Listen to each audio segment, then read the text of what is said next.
it's Tony in Emerald Isle, North Carolina. Last week, the Nobel Prizes were announced, and that happens early October each year.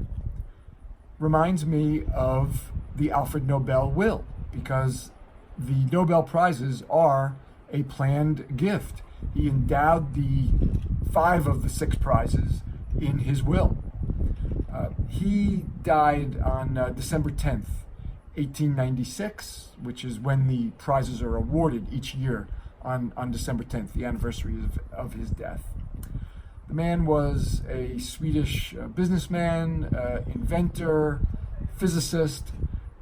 He's best known for inventing dynamite, which made him a hell of a lot of money, and that's why he had the wherewithal to leave roughly in current dollars about $300 million to endow the 5 Nobel Prizes that he endowed.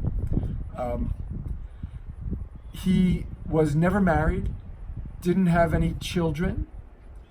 So what we see in his will is that it opens with bequests to nieces, nephews, servants, and former servants.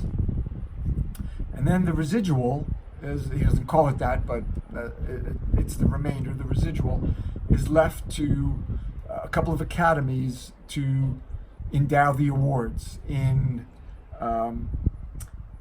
physics, chemistry, physiology or medicine, literature, and peace. And by the way, I wish I had an intern who could do this research for me. I wish I had an intern who I could blame for problems when the research is bad. I wish I had an intern to blame. So if anybody wants to submit a resume to be a future blamed intern, you can get me at tony@tonymartignetti.com.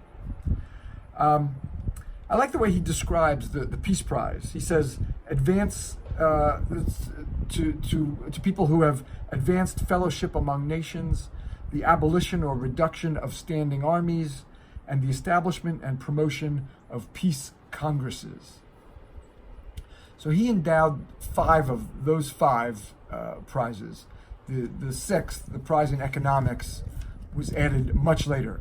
The first one of those was 1969. It was created by the central bank in Switzerland in Nobel's memory, but not one of the original 5.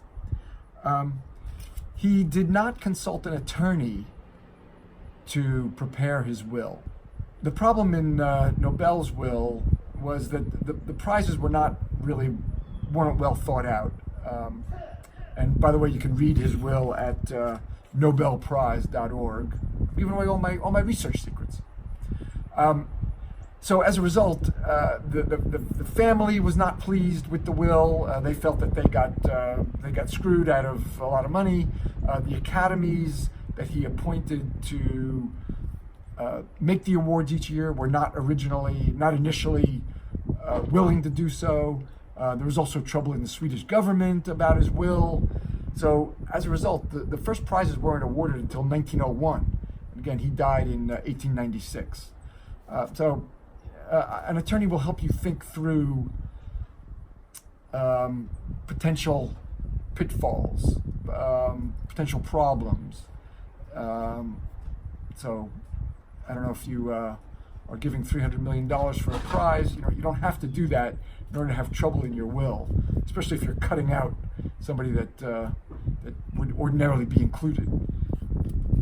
In that case, it's a good idea it makes it less likely that you'll have problems if you consult an attorney.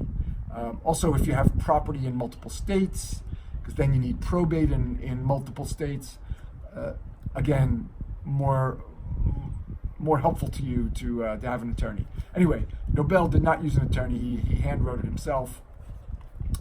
So there were some problems.